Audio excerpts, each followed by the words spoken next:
if you want to maintain friendships, don't expect that we're all sitting around analyzing what your feelings might be behind the scenes.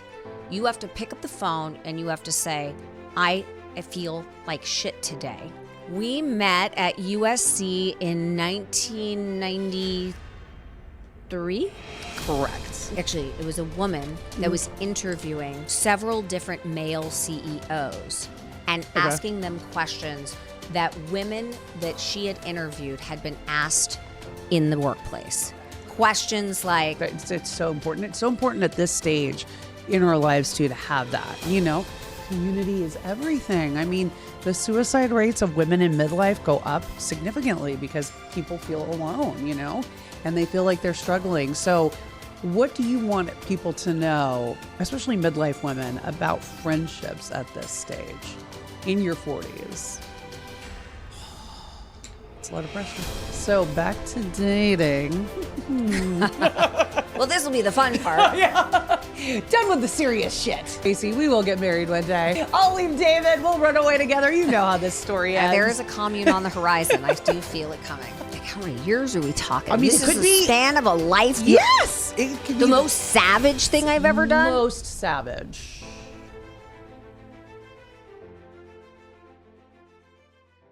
Today's guest is more than just a powerhouse. She's one of my closest friends, my sister in stilettos, and a woman who has redefined what it means to rise, evolve, and stay unapologetically herself. You probably know Tracy Tutor as the top-selling real estate queen from Million Dollar Listing Los Angeles. But what you may not see is the sharpness behind the glam, the loyalty behind the hustle, and the depth behind the directness. In this conversation, we're getting into everything from real female friendships after 40 to the business moves that require zero approval to the dating standards of a woman who doesn't chase anyone. If you ever wanted to know what it looks like to own your worth, rebuild your identity, and do it all in 5-inch heels, this episode is your masterclass. Make sure to follow the Iconic Midlife wherever you get your podcasts, and watch this full episode on YouTube tomorrow, and follow us on social at The Iconic Midlife and at Red Carpet Roxy. Let's get into it. Welcome, Tracy. Now we're with my bestie. From my mom to my college bestie. Hello. Who's doing a new podcast. Welcome, welcome. Who knows where this is going to go? Could go many different ways. A little nervous. It's a long and winding road, as they say.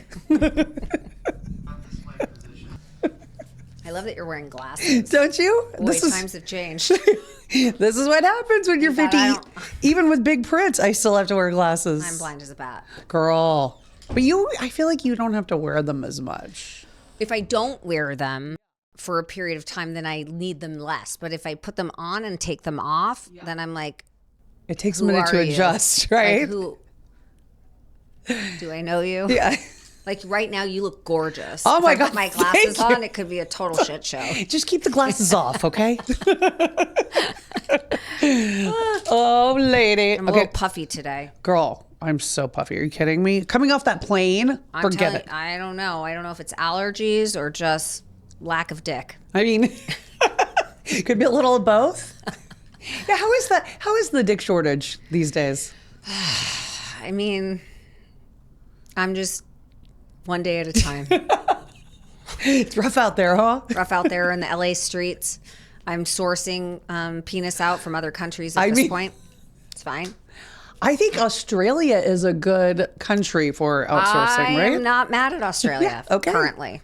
Not at all. Not at all. Not upset. Like it. Love it. Yeah. Might move there. I mean, there is something to be said. They're fun. I mean, good times, right? Yeah, they're really good. There might be, I think I heard something about some tall Australian. He is tall. Very tall. Very Australian. Likes to have a good time. Cute. Darling. Darling. They're all darling. They're all darling, right? They're just having fun, huh? Like I said, one day at a time. I'm not exclusive with anyone, Roxy. We like that because then I get to vicariously live through you. I you know. see. It's like a good Sunday brunch story. Yes, it is. It is. That's the only reason we get together at this point. We got to recap. It's always a recap. I do know. love, actually, one of my favorite things is when we do have like a night out and then it's like the morning after we're texting and we're like, oof. Well, it just immediately becomes a FaceTime from the bed. We no longer, like, you're not my best friend if you do not answer my FaceTime promptly at 8 a.m. when I wake up from the night before. Yes, correct. And it usually starts out with oof. That's like the first text. Dude. Oof. It's like that meme. Dude. Yeah. I honestly think I live more for the next day chat and FaceTime. And then I'll just keep FaceTiming everybody. I'll start with you and then I'll group in. We just start adding people. By the end of that chat, we have like 6 women and maybe a gay. Yes. On the for chat. Good measure. Just For good measure. Well, just to give feedback. Yes. Honest feedback. Correct. Not that we're interested in listening to it, but nonetheless. They just look pretty. I mean, he's there for eye candy, you know? Yeah. Yeah. I mean, it's funny. You'll do a group FaceTime, but you will not do a group chat, a text chat. I leave a group chat. Yeah, you do. I hate a group chat about a birthday present, a group gift. We know how we feel about that. We'll go there later. I don't want to talk about vacations on a group chat, on the dates of like when they can come in and when I can come in, and I'm not interested in any of it. So I just pretend I'm not on it. Yes. Or the dreaded girls. Leave the conversation. Leave. You're Like sometimes, like if I want to showcase that I'm annoyed, yeah. I'll actually leave the conversation. Just to tell them, like, this chat's been going on for like a month now and I'm no longer interested. I'm actually going to formally leave. That really sets the tone for where I'm at. It really does. And I think the worst one is probably the girls' night dinner. The girls' night dinner chat. I can't do it. I mean, I don't want to talk about another date where one person, everybody decides on a date and then one person is like, and you know what I've just said? I'm not in until you guys get the date together and then I'll let you know 4 days before if I'm in. Or usually the day of. Usually the day of. Correct. I take accountability for that. I just sometimes want to say no. Yeah. Until I say yes. Yeah, you do. I'm an adult and I'm old enough and I am at that place in my life where I just say no until I feel like saying yes. Versus saying yes and then backing out like a wuss. It is. It's almost like an added surprise if you say yes at the end. Then everybody's, surprised and happy that I'm able to attend versus disappointed and consistently upset with me. Yes, correct. Which not. We've had a lot of people consistently upset with me over the course of the last few years. I mean the blow. Yeah, it's always come to blows a couple times. It has. You know? I mean, 20 plus years of friendship. And yep. There's bound to be a few disgruntled employees. Exactly. I guess we should probably start from the beginning and just let everybody know how we know each other. How do we know each other, Tracy Elaine Tutor? We met at USC in 1993. Correct. 1993, as we were rushing sororities at USC and walking the row. That's correct. And she was not in my group. So that, I was in a separate group for her and she was in a separate group. And this was like back in the day when USC was still a little bit janky. Yeah, a little rough. A little rough around the edges. There was not many places to eat. And we had like a lunch break or something. And like the place to get a bite to eat was Del Taco. So I think we met at Del Taco. Yes, we did. We sat down. We shared a meal. We shared a crinkly cut fry. Yeah, crinkly cut fry. We you did. know? No one's mad at that. No, give us all the crinkly cut fries. Yeah, and that's how I think, fell in love. Yeah, that was it. That sealed the deal. Well, that and your cold shoulder top with the cowboy boots. And the I was cutoffs. channeling Warrant. She's my cherry pie, and I'm not sure that everybody. I was from the Valley, Roxy. You were a little more conservative and from Dallas, Texas, and trying to make a good impression. I grew up in the Valley, and I was in my hairband phase. Yes, you sure were. Meanwhile, I was a Mormon wife in my culotte shorts and blazer on top. Yeah, it was not. It was not it. It was not it. I couldn't wait to shed that skin. You did. You shed it. Shed it fast. You did, and then you fought me for my Mark Wong Narc pants for 3 years. The Mark. We should. You did look better in them than I did. No, because you had those little twig legs, and I was like, Like I had little soccer legs, weren't very long, and I needed all the help I could get. Oh my God. But look at you now, lady. Look at you now. Yeah. To hell with you, college body. We're back with a vengeance. We're back. So it brings up an interesting point. Because we've been friends all these years, 30 plus years, what do you think makes a friendship sustain as women are growing and changing and in these like very public kind of careers, and there's a lot of pressure, right? So what do you think sustains a friendship, particularly at this time in our lives? I mean, we talk about this all the time. When I don't think you understand what friendship is necessarily sustainable until you live it, right? And I think we all go through different phases in our lives. And our group of best friends, for example, from college, all sort of walked a different path. I was one of the first of our friends to have children, and everybody was incredibly supportive of me during that time. And then, as I started to phase out of little kids, then you guys started to have little kids. And I had like young teenagers and, preteens. So it was, we were in different phases of our lives, which arguably means I don't really want to go to a, toddler birthday party because I'm navigating if my preteen is smoking weed after school.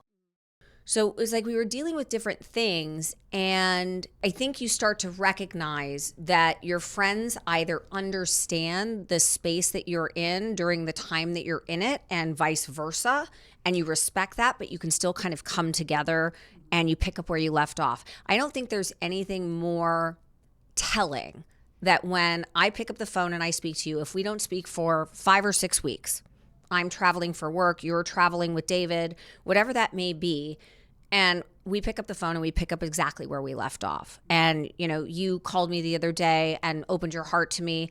We hadn't spoken in 3 weeks. And, it was just easy. And that to me sort of defines that moment in time where you realize that friendship that you've had for 30 years is going to be a friendship for life. We're not always going to be on the same page. We don't need to talk every single day or send each other memes 100 times a day. I have friends that are very much in my day-to-day life right now that are living exactly where I am right now. And so being around those women who are in the space that I'm in are important to me in my daily existence. But that doesn't mean that I don't treasure, respect, admire, and adore my friendship with you for 30 plus years. It's just different. And I can call you any time of night. If I called you and was like, yo, I'm gonna need you to come pick me up. And you'd be like, do I have to start crying? Like what, you'd be like, whatever I have to do. And I know that would happen, and vice versa. And it's just, you either have that with certain people or it's very finite for them and there's expectations.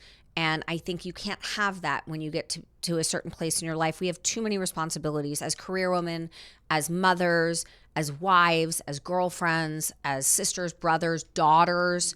Like, things are complicated when you're in your 40s, and you start to have to do a lot of things that you never expected. And that has to come first. Yeah, no, absolutely. So looking back, like let's say 10, 20 years ago, what are some of the things that you think you put up with back then with friends that you would not put up with today? I think I used to live in the space where I was really uncomfortable with confrontation, and it used to give me anxiety. Wait, meaning somebody confronting you or you Vice confronting versa. other? Like whether I felt that I had maybe done something wrong, right, and it was going to be blown up into something that if I didn't confront it and apologize, it was going to be something that would become much bigger. Or, the opposite, where maybe they had done something to me and I had to like tell them that my feelings were hurt, and I didn't want to have any sort of unsettling disconnect in my life at the time. I have since obviously taken on a new era called the IDGAF era. Hashtag. Where, the women that I want in my life now and the women that are currently in my life are women that are ride or dies. And we're all going to make mistakes along the way. We're all going to need, to be picked up. We're all going to need to be let off the hook every once in a while, because we have history and we have understanding and we have compassion for each other and what we're going through. And so for me, like 20 years ago, that was a time and place where everything felt so important. Every mistake I made, every mistake a friend made that affected me, like that is what like I would walk with and carry on my shoulders every single day.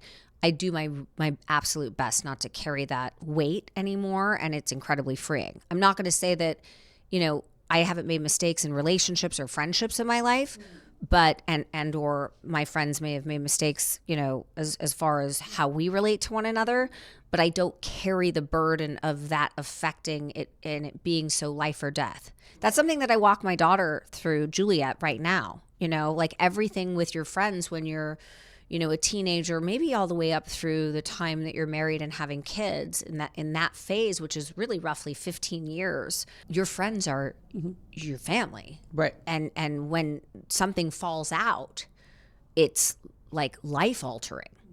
And I just don't feel that way anymore. That's good. So because friendships change and people evolve, some people don't evolve. Like, how do you deal with that when you see somebody maybe that's you've been friends with for a long time and you don't see them changing, or you're not really in line anymore? Like, how do you I'm okay with navigate that. You're okay with just I don't think that there's a conversation that has to be had necessarily. If you're not aligned anymore, I think, I don't want to say the trash takes itself out, because that's a little harsh, but I feel like you just begin to sort of go a different direction. And that doesn't mean you can't come back together. That doesn't mean you don't have to have respect for each other, understand each other, see each other, and have sort of a mutual respect and admiration for the history of your friendship. I just think, you just move in a different direction. And there doesn't need to be a conversation about that. You just recognize that you're not aligned anymore the way that you used to be.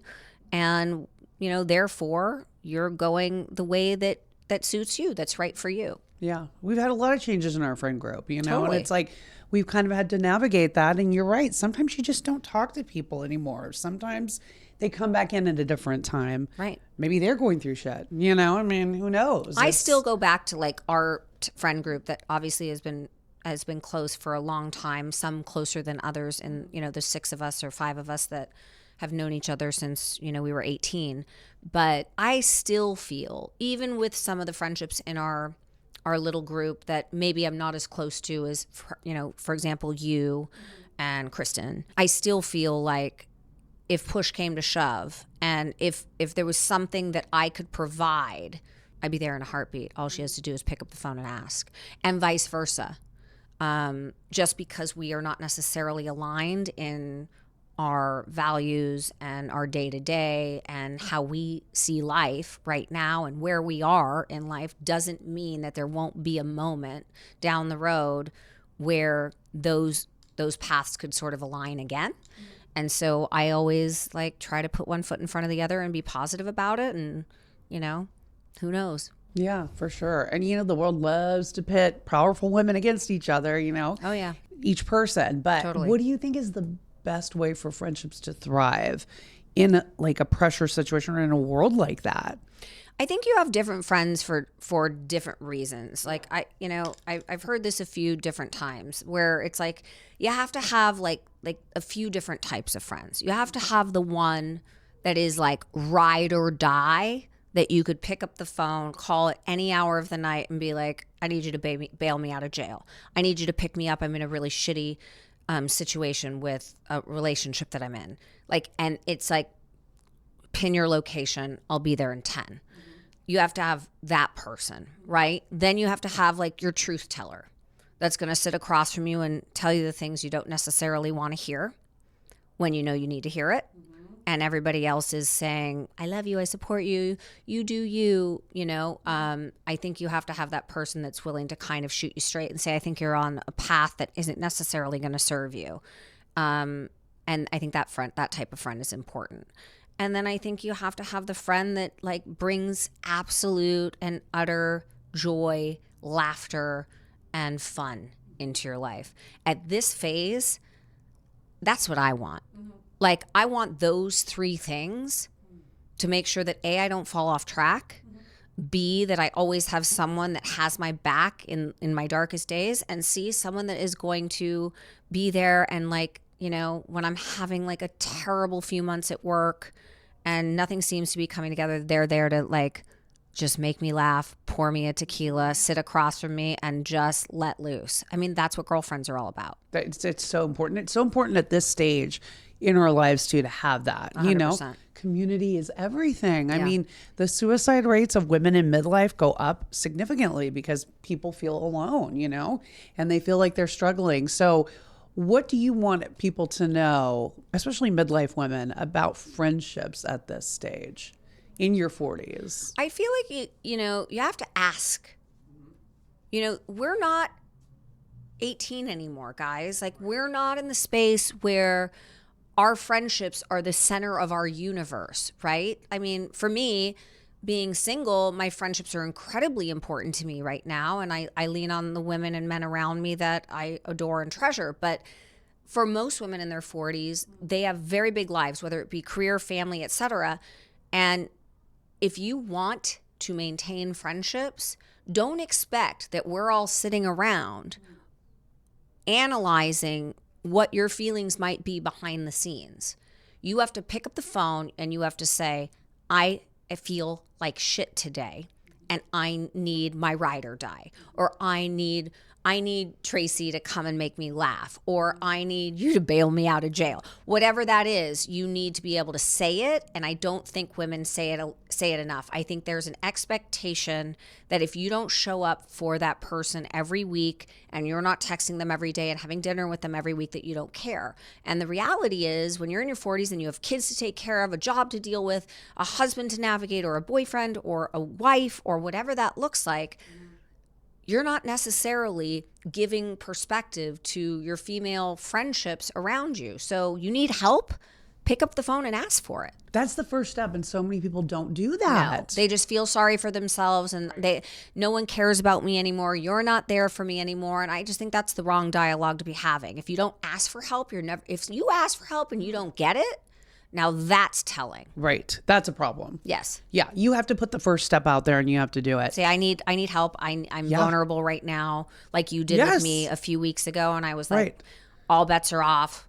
Like, I got in my car and we spoke for 30 minutes and we navigated our way through it. But it's only because you asked me that I had any concept about what you were feeling and where you were. Otherwise, how would I have known? How would you have known? You wouldn't have known. You can't guess, you know? I mean, it's imperative. Yeah. So what would you say to women who feel like they don't have anyone at this stage? Like, is there a way, like maybe through community outreach? Like, so how do women get a good group of girlfriends, especially now? I say this all the time, but I feel like your sense of self and who you are enters the room before you even speak.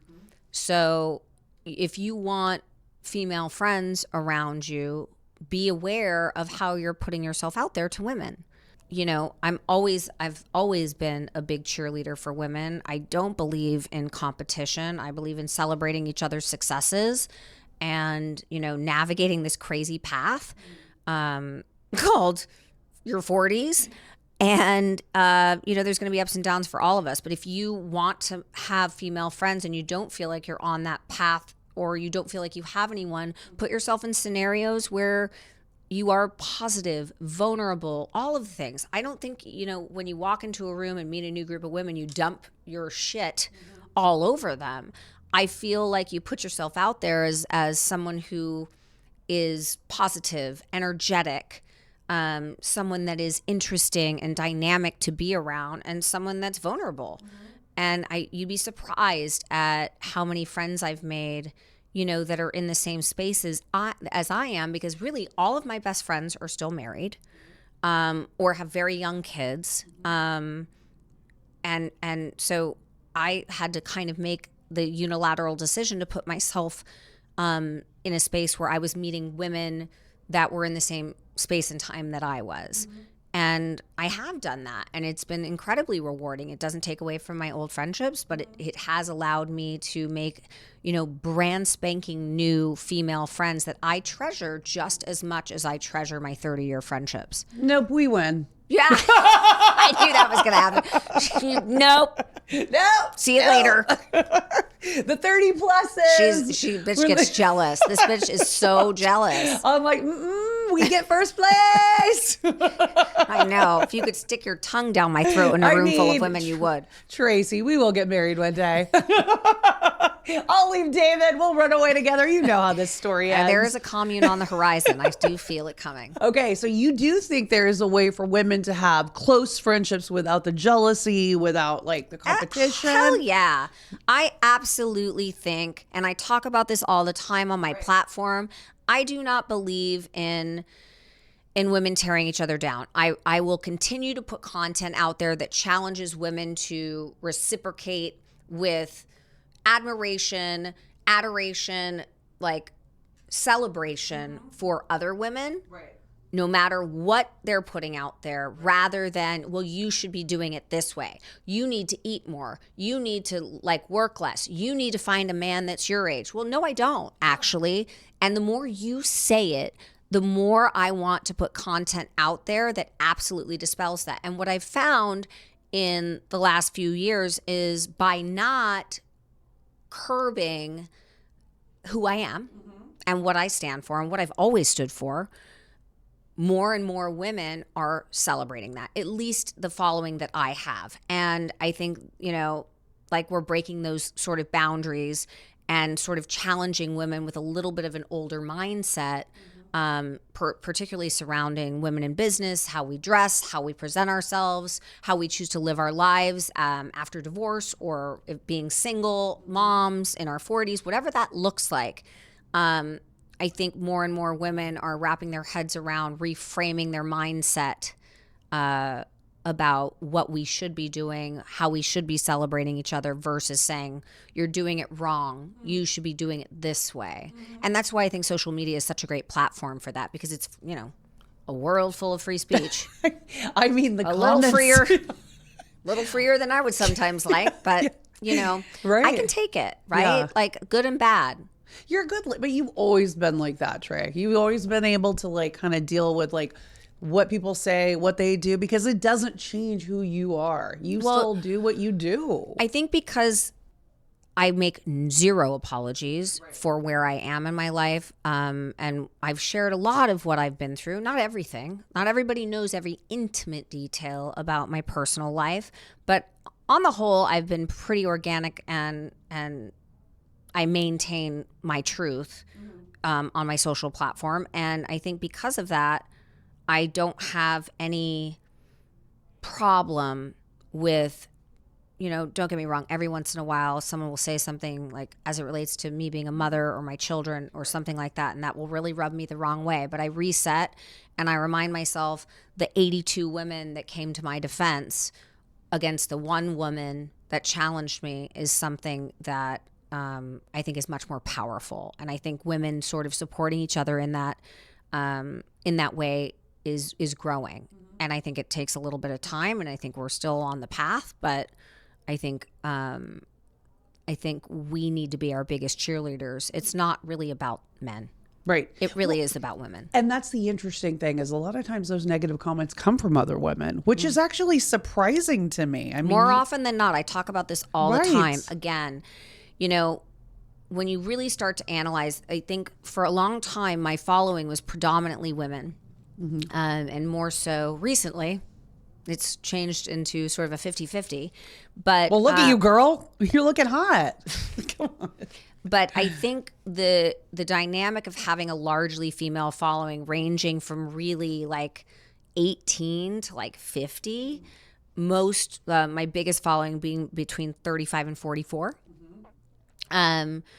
These women are it's kind of crazy. I think the younger generations of women that follow me are incredibly supportive. I think the older generations struggle with sort of breaking the dynamics of, generationally speaking, how they were told to be women, shut up, look cute, say nothing, or if you're going to be a professional, be professional, wear a suit. And I don't define any of those things on any level I sort of buck the system everywhere I can, and I'll continue to have that conversation until I see that there is not a comment, that there is not a hater. I just think it's important. Well, and I think for you too, especially with the clothing comment, I saw what that guy said about like, Oh, yeah. yeah, how women in real estate should be dressing and not wearing this and not wearing that. But I think for you too, I mean, you are a fashion lover. It goes deep. It's your way of expressing yourself. Yeah. So I mean, it's almost like it's almost like knocking a piece of like who you are too. Oh, just absolutely. internally, like naturally. Absolutely. And for me, I don't equate what I wear with the success that I have.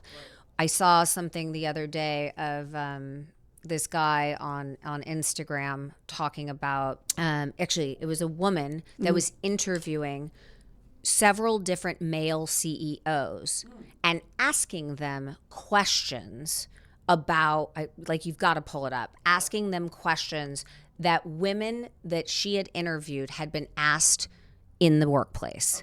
Questions like, do you typically wear outfits like that when you come to work? And they're sitting in an interview chair in like a polo shirt and jeans and tennis shoes. And you start to see as they're getting asked these questions, and these are all questions being asked by a woman that has interviewed females in the workplace in powerful positions, and questions they've been asked since they've been in the workplace. And you'd be shocked at the responses from, like, they interviewed like 4 or 5 different male CEOs from like different tech companies, et cetera, like major players. And it was really interesting. A, their answers. B, how uncomfortable they were being asked those questions, which, you know, we're accustomed to on a daily basis. And then finally, the way she ended the interview was they started talking like, if my daughter ever had to like experience questions like that, I just don't, like, it makes me incredibly uncomfortable. And like they weren't like narcissists, like masochists, you know, All the kiss and hiss. all Yes. the kiss. They were actually like decent men that were just put in a position to answer questions that we as women typically would have to answer in a professional setting, particularly at the highest level. And it was incredibly fascinating to watch their responses and how they ultimately reacted. I'll send it to you. But, Yes, send it to me. It definitely speaks to, like, I think what we have to deal with and the things that we have to navigate, particularly in our 40s as we become more successful, and women in their 50s and sort of coming up that ladder of entrepreneurial growth, success, transformation in our businesses. And these men just were like, I mean, to walk in our shoes for a day, they like can't. at the office, By the way, they can't. They can't walk in our shoes for a day. That's number one. Because they would die in heels. No. Like, can you even imagine? Yeah, like do what I do in the outfit I'm wearing, and then you can sit across from me and talk shit. So, you know, because you do share your opinions freely, you're very opinionated, which is amazing. Do you ever worry, especially like in a male-dominated field, that it gets taken the wrong way, or, you know, they might hold it against you, or it's like, you know, all ego, this, that, whatever the negative, you know, connotation of it is that something that crosses your mind ever? Because you've always been opinionated. I mean, I never have seen a different side of you, Yeah. you know? But does that ever like cross your mind, especially in like a workplace sort of setting? No, not anymore. That's great. Maybe in my early days. I've been doing what I've been doing for almost 25 years. I've been through hell and back. I've experienced loss, I've failure, success, failure again. I've fallen on my face. I've gotten back up. Like, at this point, some dude or female sitting across from me that has judgment for me, I really don't give a shit. Candidly, I'm doing me. I'm on my path. Either be by my side or get out of my fucking way. You know what I mean? Yeah, for sure. So back to dating. Well, this will be the fun part. Done with the serious shit. So, okay, because obviously you're a high-powered woman, you've got a lot going on. Do you think that intimidates men, or is it that they were just never ready to date somebody like you know? I have so many opinions, and I'm not sure, like, it depends on the day. Right. I was set up with someone that was age appropriate. This fucking makes me laugh so hard. Like last week. Well, you haven't even told me this, so tell me what happened. I mean, nothing happened. Like whatever, like handsome, like fit, moderately successful, charming. I checked a few boxes. I was like, okay, this is like lovely. Like divorced, already had a kid. And I'm like, oh wow, like I don't have to deal with like navigating that, whatever. Okay, we'll see how it goes. And, again, it's another case of like the male ego after their first marriage or maybe their second, getting out of a relationship. And this is very specific to like, I think major cities, like LA, New York, Miami. Like, did he work in entertainment? No. Okay, that's kind of nice. But wanting to date someone between 30 and 35. And I'm like, I mean, A, you're not rich enough. So let's start there. You live in West Hollywood. Calm down. No. But it's fascinating to me because like at the same time he's saying all of these things, like I really think that like I'm like should date someone between 30 and 35 and you're 44 or 45 or whatever he was. But I want to make sure that like they also have drive, ambition, success. Like I don't want like a woman who hasn't, and I'm sitting across from him going, you have no fucking clue what you want. No. You're just caught in the rat race of like feeding your male ego and like landing something as a trophy versus having an equal partner. And so that was like a massive turnoff to me. I've experienced that more times than I can count. And people always wonder or ask why I date younger. And it's because I think actually the younger men that I have dated have had more respect for my career, what I do, and candidly look better. And I'm already financially independent. I don't need a man to take care of me. Right. I would love someone to be like a partner and take care of me, and be an equal. Would it be nice if they were on my financial level? Sure. But more importantly, if they can deliver me emotional security, make me feel safe, make me feel protected, that's far more interesting to me. Mm-hmm. And most of the time, the men that I meet in LA, particularly like Beverly, like this town, I was just at El Pastayo and I was like, there was a table full of men and I got up to go to the bathroom and my mom was like, they were all talking about you. I'm like, they're like a waste of space, these men. All of them with their fancy watches and their fancy cars, and it's all very like showy. They have zero fucking substance. Yeah. And they're all carbon copies of each other. And by the way, they couldn't sit across a table from me and have like a meaningful organic conversation because they're so used to dating like someone who's just kind of like figuring their lives out. And God bless these girls that are like coming up and, getting pursued by men that are in their 40s and 50s and they're 28 to 32. Right.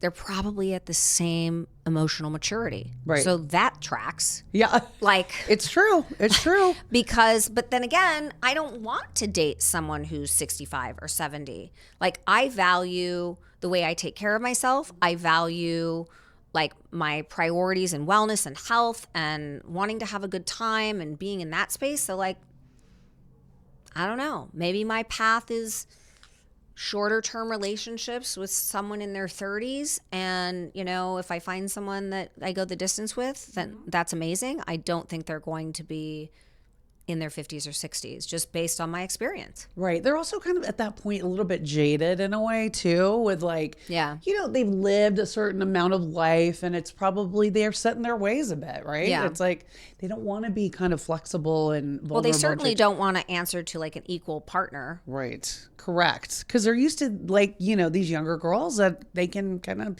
control in a way. Yes. Like you can't just buy me with a Dior bag. Like, you're like, I can buy my own, honey. Well, also, like, I'm not going to, like, that's not what is going to make me happy. Right. Like, you purchase me a handbag and you think that that's, like, the way to my heart. Like, no. Be emotionally available. Be present. Yeah. Like, do those things for me, and then, you know, maybe I'll show up. And I'll find more often than not that most men in their late 40s, early 50s, and 60s, like, just aren't that. So how do you stay vulnerable when you're dating? You don't. I can't compromise that power, girl. I'm just kidding. I mean, trust me, like, my feed is filled with, like, Tracy, here's like it's like men and like Tracy be vulnerable, you know?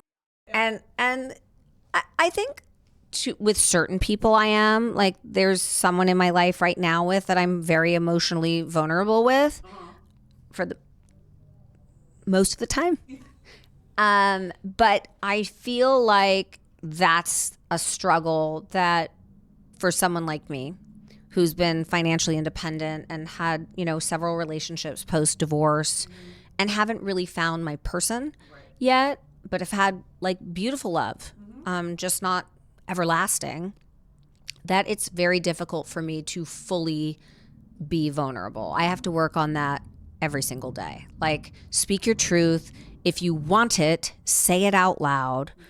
Like, don't be afraid. Like, you failed so many times in your professional life. Why are you so scared to fail again in your love life? And that's a question that I struggle with a lot, you know, because I feel like all eyes are always on me. Like, who's she going to date next? Like, what people follow my love life. And, you know, this town is small and that's why I'm dating outside of the country. Who has slid into your DMs lately? Anybody interesting? Oh, man. There was one that we talked about. I was kind of jealous. Which one? Mark Estes. Oh, God. He's like 12. But he's so cute. Oh, my God. I mean, he'd be fun for a little bit.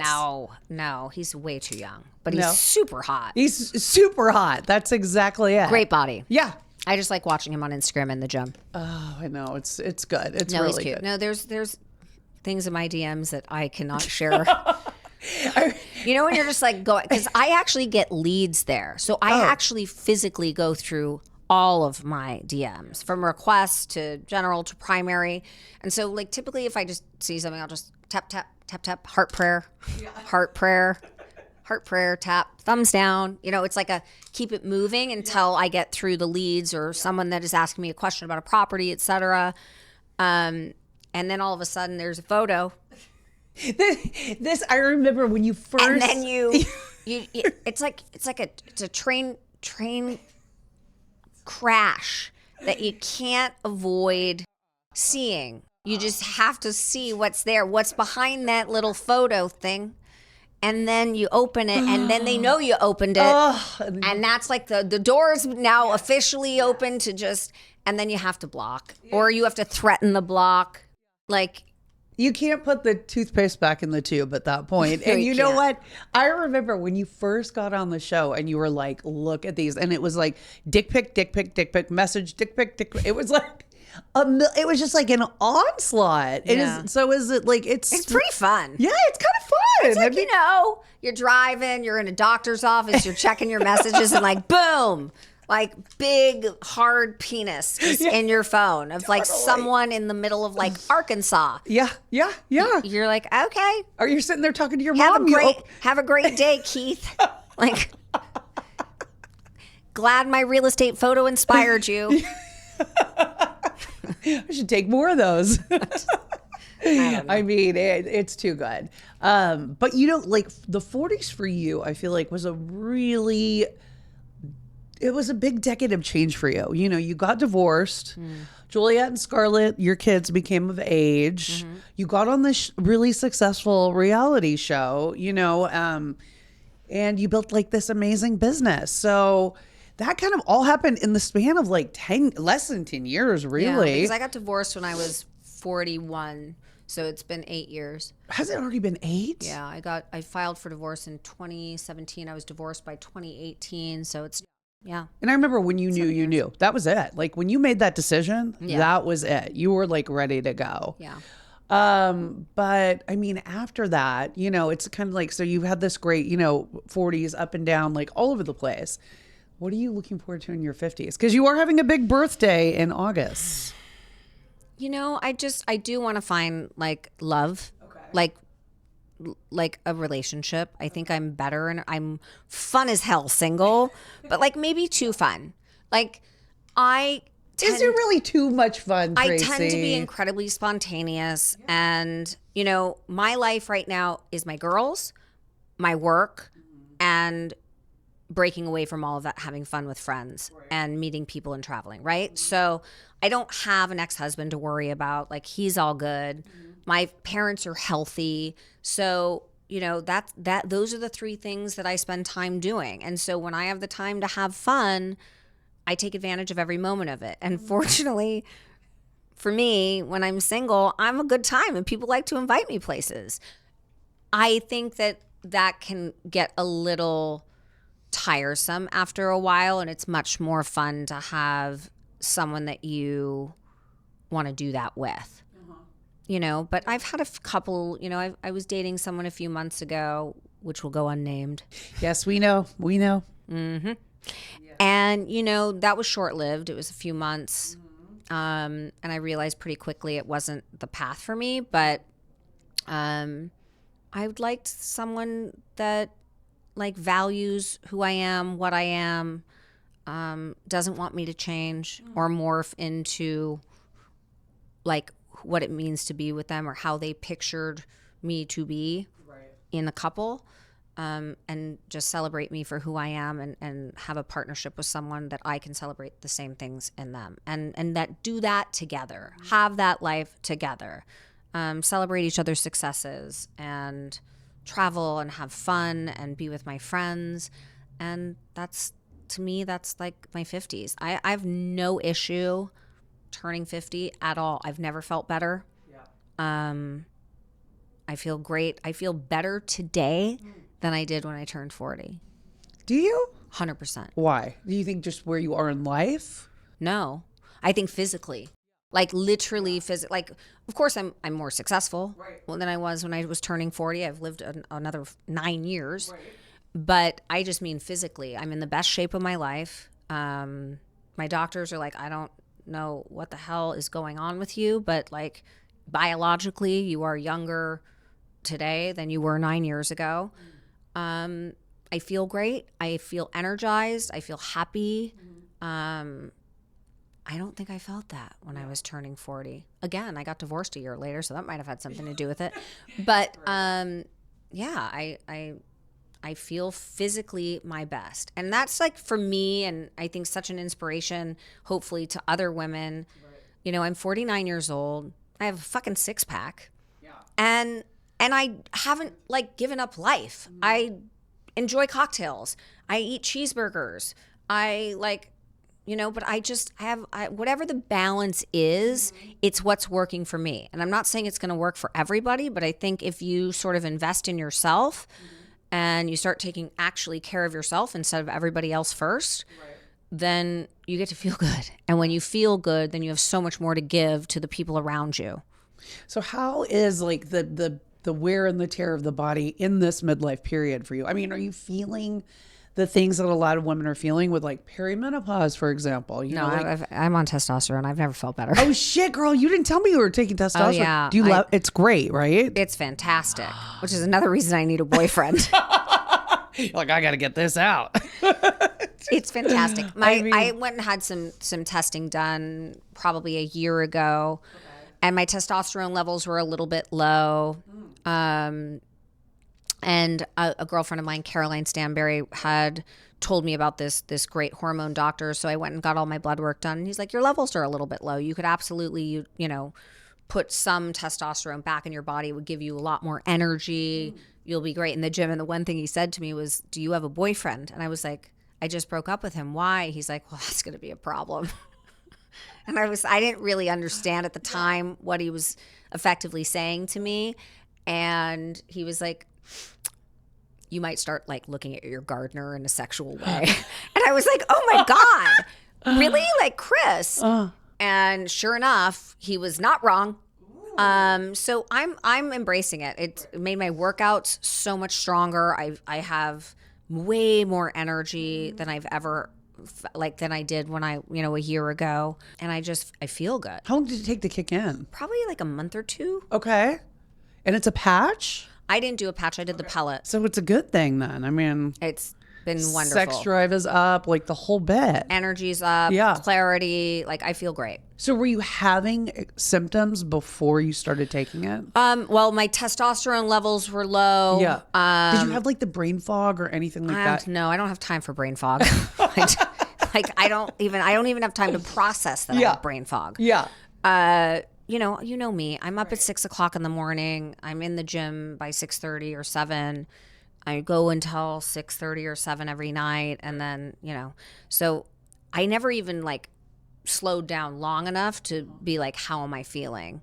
For me, I've always clocked my sleep. Sleep is crucial for me. And so I notice when I'm sleeping less than 7 hours, that's when I start to get a little like agitated easier, a little less clear. But for the most part, if I'm getting decent sleep and my serotonin levels are on point and I'm taking care of myself and putting good things in my body and working out, I feel 1,000%. So in terms of symptoms, I didn't have symptoms. I just went in because I was like, I'm 48 years old. I should probably like take a look at this.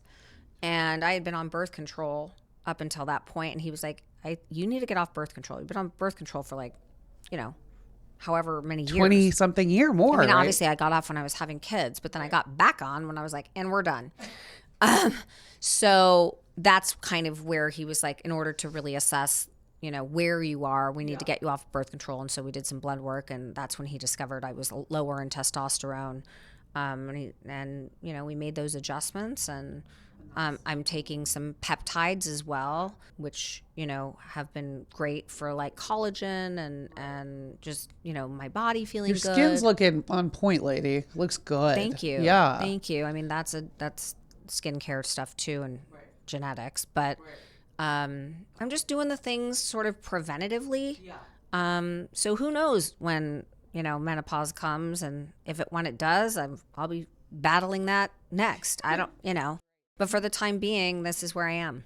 I think it's really important too to be open with like the things that we do that are maybe, like I've been very on my page, I'm like, I'm getting Botox, I'm doing this and I'm doing that. And I think it's really important to be open about that kind of stuff. And I know you are. I think some people are like very protective of that stuff, and maybe I get why. Right.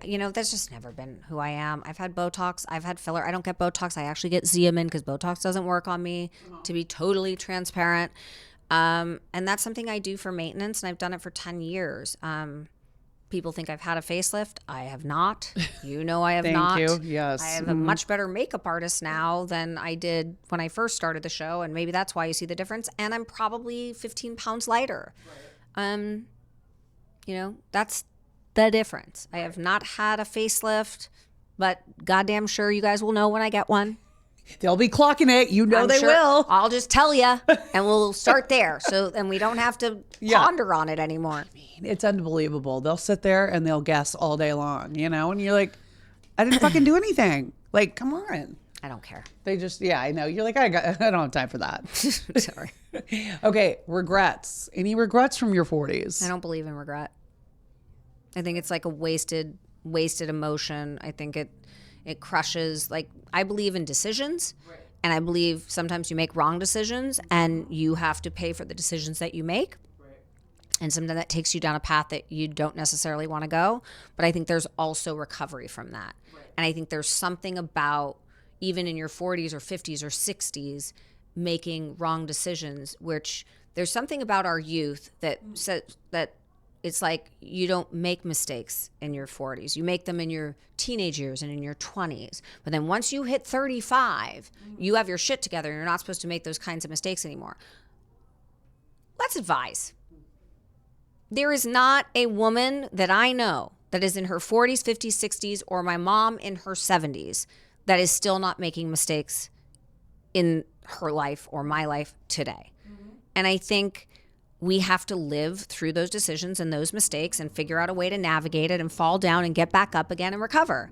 That's what makes us women. That's what makes us incredibly powerful and strong. I think the idea that we're supposed to kind of filter out all these mistakes and then live some sort of path that is, some wonderland, I don't think that exists. I think we're intended to stumble. I think we're intended to fall in love multiple times. I think we're intended to make mistakes with the people that we fall in love with. I think we're intended to screw up with our children. I think they're intended to learn from that, and so are we. That's what makes us better people. That's what makes our children better people. I think protecting people from that and showing just one facet of perfection is such an illusion, and it's so misleading and I think damaging. Yeah, and it's evolution too. You have to keep evolving. So 100%. That's part of it.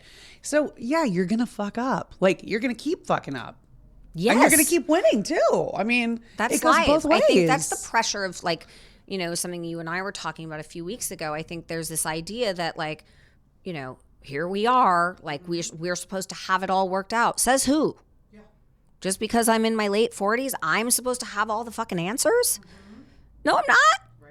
Like, why do you think we have like a girl tribe to like help us through stuff like this? Like, there's no universe in where we're supposed to have it all figured out.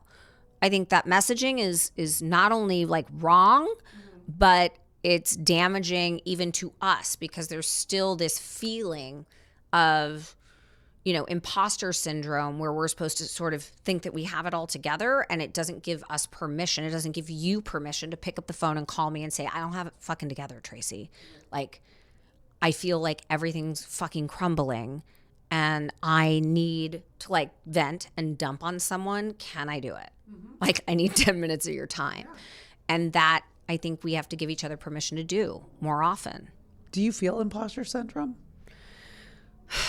You know, yeah, from time to time. Like, I think the messaging that I'm this boss and like, you know, because I stand up for women and I say things in a public setting in one facet of 1 minute in a social media platform, that is the tonality of who I am across the board. And that's not, you know, Instagram is one tidbit of me. And I try to share some of my stuff on stories of me just being silly and more organic, so that you can see different facets of who I am and not just this polished sort of version of myself. And the reality is, I think that I'm definitely have those moments where I'm like, I am still, you know, everyone's like, you're killing it. I'm like, no, not today. I'm not. Today I had 50 million fall out at escrow, and I have $100,000 Amex bill to pay, 2 girls to put through school, one that's depressed, the other one who just, you know, has a new boyfriend that I'm trying to figure out who he is. You know, those are the things in your daily life as a mom and as a woman and a career woman that like don't necessarily all come together. And yeah, sometimes you feel like when you're posting something about female empowerment and being a boss, and you're having a day like that, you feel very disconnected. Yeah, I mean, it's up and down, right? It's a roller coaster. But why coaster. can't you be both? Yeah, why can't you be at the same time even? So I'm trying to talk about that. Yeah, no, it's true. It's true. I think that will help women kind of get through it, because I think there is the thought is like, oh, it's black and white. You're either this or you're that. And that's not true. You're gray. There's like shit going on over here. 100%. Maybe you're empowered here. Maybe everything is falling apart here. And it's like just trying to get through the day. It's one day at a time. Right. It's one day at a time. So what do you say to those women out there, especially midlife women who are stuck or feel like they're not going anywhere, or maybe they're in an unhappy marriage, or like they're not in business where they want to be? Like, how do people become unstuck and not lost? I think for a lot of us, we start, you know, life like, you know, in your 40s, I think, and I don't know if you relate to this or not, but I feel like you get to the place where you start like looking ahead and what's on the docket for me and what's going to happen next, instead of living presently. Like, we're thinking about the shit that's happened in our past, or the stuff that may or may not happen in our future, which takes us out of where we are in the exact moment. And I feel like if you wake up every day, and I try to make a practice of this, you know, for me to navigate how busy I am, but it also helps me personally, one day at a time. I don't want to look at tomorrow. I don't want to see tomorrow. Every time I have to think like 2 months down the road, I have a hard time saying yes to a dinner with you guys in 2 weeks from now. I just want to be today, because it sometimes feels overwhelming to think too far into the future. I rather focus on my happiness today, on Friday, and worry about what's happening next week. And that makes it a little bit more tolerable, a little bit more in the moment, and a little bit you're able to be present with the people that you're with and sort of get rid of all the other stuff that's happening around you. I think it's really important also. I totally agree with that. But also to like let go of these timelines that we have in our head, like by 50, I need to have this and this and this and that, or I should be here in my career or here in my relationship and this and that, and it's really, I think a lot of women get caught up in that, Of course. That's the messaging we've been given. And by the way, even for men, it's the messaging we've all been given since we were born. Right. That's been programmed for so long that to undo that is daily work. Mm-hmm. So how do you do that? What is the daily work? Just don't fucking look at tomorrow. Yeah. Like I really, really, truly won't even look at my calendar for Tuesday when I am in Monday because it's too overwhelming to me. If I look at like the 98 things that I have to do on Tuesday, then I start tripping and I start analyzing what that day is going to look like instead of being present in the day that I am currently in. And again, yes, I'm talking more about my career and, what I'm trying to achieve in my, entrepreneurial self, but really can apply very much to my personal life as well. And whatever people come into my life in the day that I am currently living are the people that I am going to embrace and that's the only thing that I'm not a doctor. I don't fucking know. All I know is that that's what makes me feel less angst and less overwhelmed with what's next is just living today. What are 3 things that women can do like today to feel more powerful, you think? Like 3 actionable things like our listeners right now could do. Take care of yourself first. I don't think women do that. I think women we're caretakers, we're nurturers by nature. We feel selfish when we take care of ourselves first. But let me tell you something, when you hit the end of the road and you realize that you haven't taken care of yourself, not only are you mirroring for your children what you don't want them to do, which is your messaging to them is you come first, you're raising these little women, you take care of you first. You're the most important person in your life. Your self-confidence, your sense of self, all of those things are the things I want. But I'm going to mirror something else. I'm going to mirror me taking care of you and not taking care of myself. I'm going to look like a mess. I'm going to walk around in a gym outfit all day that I haven't even worked out in. And I'm going to be exhausted because I'm going to stay up too late doing all the things for you and not doing anything for myself. And then I'm going to be depressed because I feel shitty about myself. But that's the mirror image that I want you to see as my daughter, but I want you to totally do something different. So that's one piece of advice. That went on. That went on a little longer. But I think it's literally the most important thing. Yeah, it is. It is. Surround yourself with people that you admire and that you aspire to be. And finally, don't settle for mediocrity. Even in your 40s. Yeah.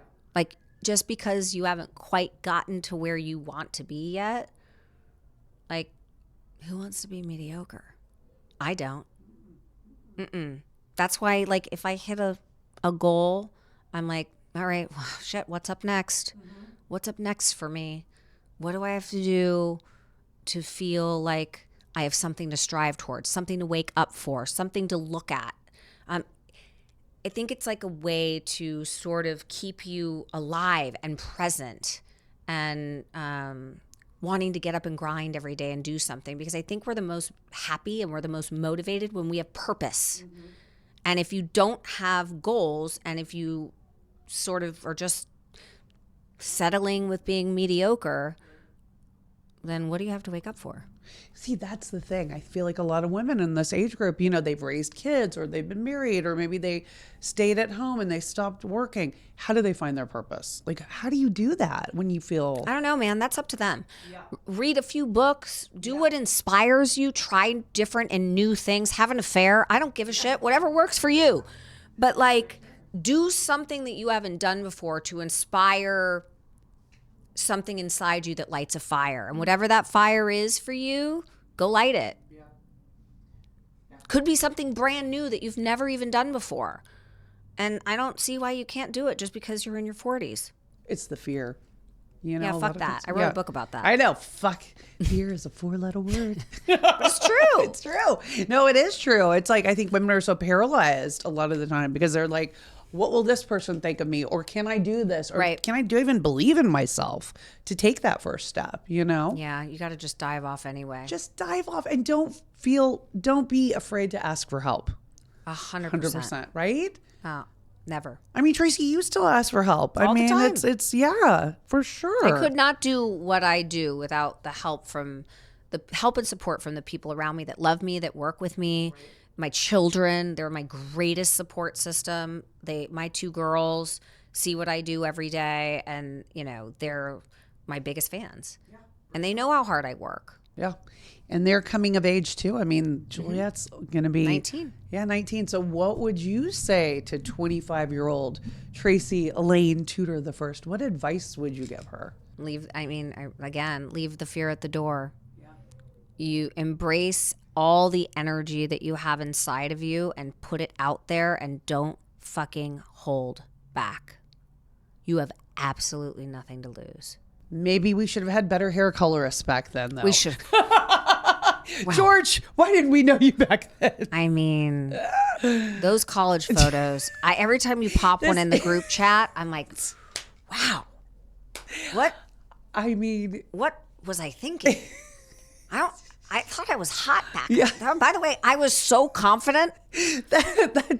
I must have had a sparkling personality because somehow we were nailing it. I don't know how. To this day, I'm so confused. It's so confusing. We thought we were like the hottest things that walked, Sunset Boulevard. Well, that's how my mom raised me. My mom was like, you are the hottest thing since sliced bread. And I was like, I am? She was like, you are. And so I just went out into the world thinking I was the jam. It paid off, though. Whatever. I guess so. God bless her. But that's what we should be doing. Yeah. That's how I was raised, by a really strong woman. And that's what I want to give to my girls. And that's what I want to give to the women around me. And you go out there and own that shit. And I don't care what you look like or how many curves you have or what hair how bad your hair. If you walk into a room with confidence and you own it, people are going to notice. Not only the women in that room that are going to be like, damn, girl, but the men too. And they're going to be like, okay. Yeah, for sure. I feel like you're telling Juliet that now. Every day.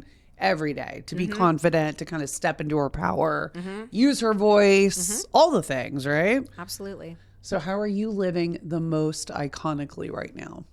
I don't know. Aren't I just iconic at this point? You just are iconic, girl. What is that question? How am I living the most iconically? Yeah. What does iconic look like to you in your life right now? Honestly, I feel like every day I get to wake up and be whatever version of myself that I feel like being in that day. I am, like I said, I am so many different things. I'm not just one thing. So if I wake up and I'm feeling sexy and I want to be that woman on a Tuesday, then that's what I'm going to be.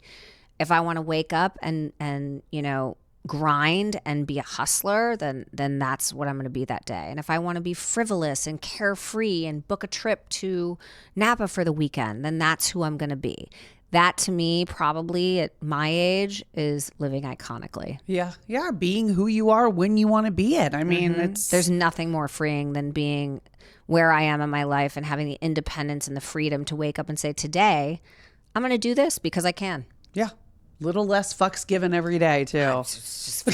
Less every day. Less every day. One less fuck to give every single day. They just go out the window. Okay, so on the Iconic Midlife, we like to play games. So are you ready, girl? No. Let me put on the glasses. Hold on. Hold, please. Oh, God. Okay, here we go. Game title. Is this like a speed situation? Because don't ask me like hard questions and then expect me to answer like... Give me everything you got, girl. This is called Say It Like You Mean It. So I'll read a sentence with a fill in the blank and you fill in the blank. Oh, I can do that. Yeah. All right. The most overrated quality in a man is blank. Their brain. Starting off hot. I like it.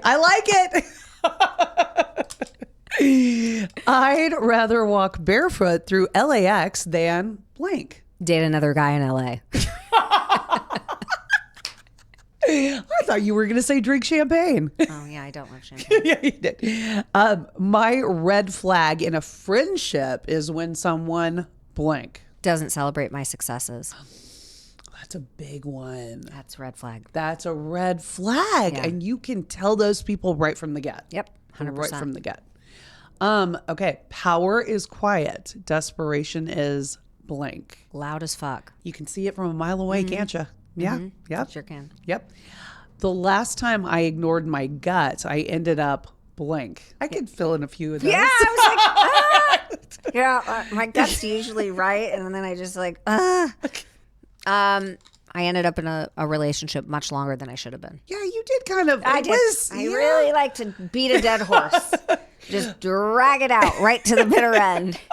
You're also very generous in your relationships, too. I am. You do give a lot of yourself. I know. Maybe too much. I mean, we live and learn, right? Yeah. Or do we? Or maybe not. No, that's maybe. like actually delete. I do. I learn.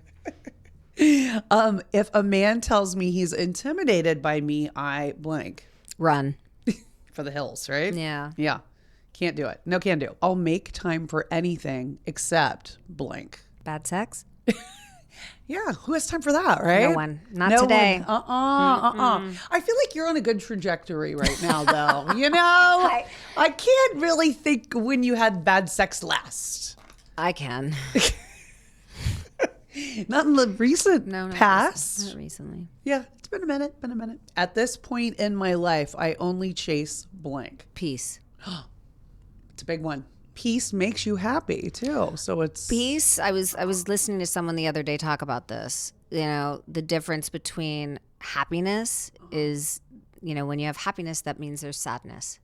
That means you have the ups and the downs of that. When there's peace, you're at like a baseline where there's no fluttering movements. It's smooth. I just want to be at peace to where there's not a roller coaster of highs and lows. That's life. It's going to happen. But when you're at peace with yourself, it makes it much easier to sort of tolerate the inconsistencies of others. Yes, and the external, the things, right? Correct. If you want to impress me, don't bring flowers, bring blank. Tacos. Easy answer. Taco Bell. Just tacos. I mean... You show up outside of my house in a dark van. If you open the door and there's like tacos inside and a margarita, like I am in. You're in. That's it. That's actually the way to your heart. Yeah, so true. Tacos and margaritas. I mean, it sounds good for today, doesn't it? Should move to Mexico. Being quote unquote too much is just code for blank. An insecure person, whoever said that. Basically, whoever's saying that to you is insecure. Okay, marry, fuck, kill. Oh, I love this one. Dorit Kimsley, Kyle Richards, or Erica Jane. Well, I have to. So I'm a lesbian? Yeah, now you're a lesbian today. Oh my God. Okay. Well, I guess I have to kill Dorit because we had a spat about, my hairstylist. I think I would fuck Erica Jane and marry Kyle. But although I feel like Erica and I would maybe have a great marriage together. We could have like boyfriends on the side. I don't know. Like we'd be like hot. Yeah. Okay, I might change my answer. I might fuck Kyle because, she might be good at it. She could be like excellent. Right. So that actually is a great choice. And then I'm marrying Erica and we're going to have like a fabulous sex life. Yes. That'd be good. You can always have your side pieces, Yeah, she'd be totally down with that. Yeah. Oh, by the way, I've come up with a good tagline in case you want to go the Real Housewives of Beverly Hills route. Oh, really? Yeah. Would you Why like is to hear everyone it? still talking about this? Okay. What is the Because tagline? I'm envisioning it. I think it could be a good thing. Okay, ready? I don't compete. I close. Wow, that's really creative, Roxy. Yeah. What would your tagline be? I don't know, man. I haven't thought about it. Haven't thought about it? Something about the game, man. I don't know. I'll come back to you. Okay, do that. Yeah. Okay, so the most savage thing I've ever done with zero regrets was blank. Like how many years are we talking? I mean, this it could is be the span of a life. Yes, it could be the most savage thing I've ever done. Most savage. It's a lot of pressure. Oh, I've definitely confronted a few chicks in my day. Yes, you have. When the girl tried to break into my sister's house and steal all of her stuff, Oh my God, yes. and I yanked her out of the closet and threw her down the stairs. As one does. And then she pulled half my hair out of my head. That was pretty savage. Yeah, that was pretty savage. I mean, took my earrings out. you can't lose earrings. I was like in my early 20s. Yeah. I mean, I've done a lot of savage things. Can you think of one that I've done? I mean, you've known me long enough. I feel like what's like the most savage? I mean, I've smoked a lot of pot. You're asking me to remember a long time ago. Yeah, it's a long time. Maybe my bachelorette party. There were a couple of savage moments. Maybe, without giving too much away. That actually was pretty savage. That was very the art savage. piece. Yes, the art piece. The art piece giveth in ways we never thought. So weird. It's so weird. That was pretty strange, savage, whatever you want to call it, right? Yeah, was. Yeah. Okay, Tracy Elaine, any parting words? I love you. It's so easy talking. I could do an interview with you all day. I mean, by the way, am I like your first interview? You're not, but you're definitely probably my most favorite. Rude. Rude. I mean, it's like Definitely easy. Definitely easy. Definitely easy. Okay, tell everybody where they can find you as if they can't. You can find me at tracytutor.com if you're looking to potentially buy or sell any real estate in California, Texas, or abroad. You can find me on Instagram at Tracy Tutor, TikTok at Tracy Tutor. I don't really do LinkedIn, but you can find me there too. Wait, are you thinking international sales now? I mean, I have done some international stuff. I've done some stuff in Mexico and done some stuff in Dubai. London could be kind of interesting. Yeah, I kind of want to move to London. What, is this a newer development? Yeah. Oh, and when were you thinking? Well, I can't do it for a few years. Scarlett has to graduate.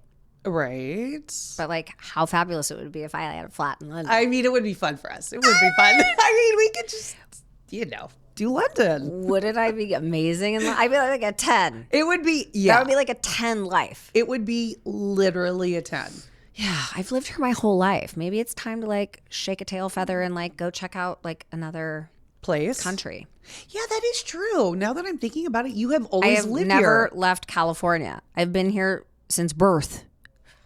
Why didn't you move with all of us when we all lived in New York? Because I was an actress at the time. Yeah, you can act in New York. Not when you're graduating from college with a theater degree. Like you have to like audition and do all of that shit here. It's like where the business was. Yeah. So that was kind of the driving. Yeah. Yeah. I mean, I kind of see you maybe in London. Yeah. Right? I can't learn a new language. I mean, it's too hard. And it's not my forte. I've been speaking Spanish my whole life and I still need 3 Coronas to like get out like any sort of conjugation. I mean, what about Texas though? You kind of said maybe. I love Texas. Maybe Texas. Is that still a possibility? Yeah. If there is a cowboy in my future, then I am open to that possibility. So also the show, like what's happening? We're on pause. I mean, I think, for the time being, I was talking to Bryce Sander about this the other day. For the time being, we're on pause. I love those boys. I could see us all coming back together and doing something again. I don't know if and when that will ever happen, but life's sort of an open, exciting time right now. I don't know what's going to happen. I don't know what is going to be in front of me next, but I welcome it. I welcome it all. Are you thinking maybe more reality TV? Who knows? Like, You're open. I really am. I think like what is going to come to me is going to be meant for me, and that's how I'm going to live. That's the great way to manifest too, is just staying open like that, right? Yep. Like letting opportunities come. Yeah. Okay. Well, I expect to see your ass back on this couch very soon, Miss Tracy Elaine. Let's just do like a weekly. Yes! Oh my God. Special guest, Tracy Tutor, interfering in her friend Roxy's podcast. Just to talk shit to all the guests. We love it. Anytime. We love Tracy. I love you, baby. I love you too. Mwah. That conversation was everything. Tracy doesn't just speak the truth. She lives it. She's a woman who has built her power brick by brick, heartbreak by breakthrough, and she's done it all while staying completely, fiercely herself. If there's one thing we should all take from this episode, it's this. You don't have to shrink to succeed. You don't have to soften to be seen, and you don't have to explain your standards to anyone. So be sure to follow the Iconic Midlife wherever you get your podcasts and watch the full Unfiltered video episode on YouTube tomorrow. Follow us on social at the Iconic Midlife and me at Red Carpet Roxy for more bold, brilliant midlife realness. Until next time, walk in like you own the place, because you probably do.